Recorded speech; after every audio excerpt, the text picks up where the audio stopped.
लांब नदी भारतातली कोणती आहे? तर भारताच्या हिशोबाने जर आपण म्हटलं की फक्त इंडियामध्ये वाहणारी सगळ्यात लांब नदी कोणती, तर आपल्याला लक्षात येईल की गंगा आहे. ठीक आहे.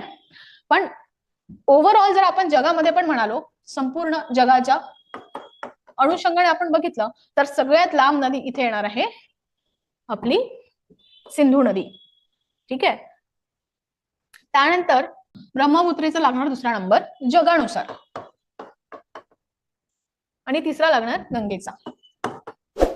पण भारतामध्ये तसं नाही. भारतामध्ये सगळ्यात लांब गंगा आहे, त्यानंतर गोदावरी नदी म्हणून आपण याला दक्षिण गंगा म्हणतोय, त्यानंतर कृष्णा नदी, त्यानंतर यमुना नदी.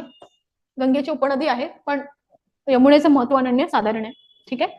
तुम्ही दिल्लीमध्ये बघितले असेल कसे फोटो यमुनेचे, सध्या पोल्युशन काय झालेली अवस्था.